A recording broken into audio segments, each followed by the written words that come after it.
এভাবেই মাইলের পর মাইল বালুচর পাড়ি দিয়ে দুর্গম চরে ছুটে যান বেসরকারি সংস্থার কর্মীরা।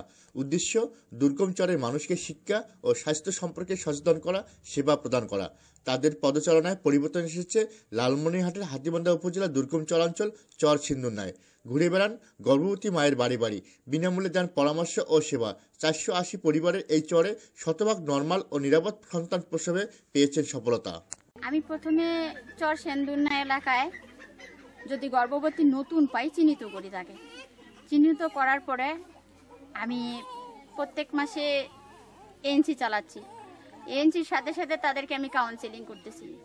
তারা সুষম খাবার খাবে, আর প্রতিবেলা খাবারের সাথে আগে যা খাইতো এক মুঠ হইলেও বেশি খাবার খাবে। আসলে শক্তিদায়ক খাবারগুলো কি, বৃদ্ধিকরক খাবারগুলো কি এবং রোগ প্রতিরোধক খাবারগুলো কি, সেগুলো আমরা ফ্ল্যাশ কার্ডের মাধ্যমে ছবি দেখিয়ে দেখিয়ে বলি। শুধু মায়ের স্বাস্থ্যসেবা নয়, চরের কিশোর কিশোরী স্বাস্থ্যসেবাও দিচ্ছেন সংস্থাটি। চরের কিশোর কিশোরীদের একত্রিত করে দেয়া হচ্ছে সচেতনামূলক পরামর্শ ও সেবা। তাদের দিয়ে গঠন করা হয়েছে শিশু দল, আর এই শিশু দলই কাজ করছে চরের বাল্যবিবাহের বিরুদ্ধে। সফলতাও এসেছে এই চরে। মজিরুল আপা প্রত্যেক মাসে আমাদের বাড়িতে যায়, আমাকে চেক আপ করে এবং আমার পেটের বাচ্চা কিরকম আছে দেখে।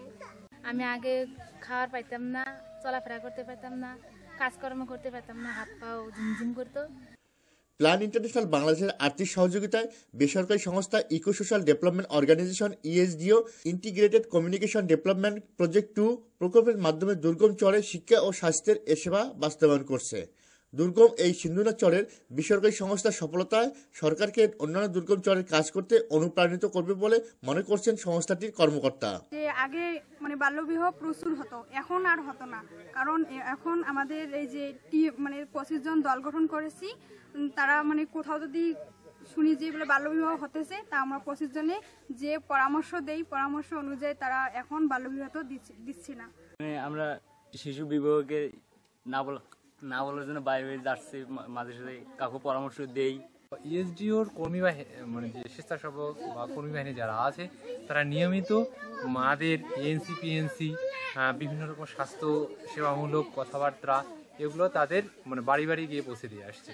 পাশাপাশি আগে যেটা হতো যে চরের সব মারাই বাড়িতে হোম ডেলিভারি করতো, এখন তাদের হোম ডেলিভারি করতে অনেক শিশু মারা যেত, অনেক জটিলতা দেখা যেত।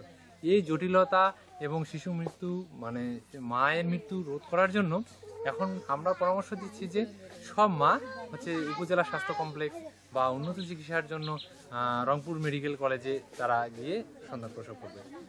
সরকারিভাবে তিস্তা ধলা নদীর বিভিন্ন চরাঞ্চলে শিক্ষা স্বাস্থ্যসেবা পৌঁছে দিয়ে চরবাসীকে মূলধারার সাথে সম্পৃক্ত রাখার দাবি স্থানীয়দের।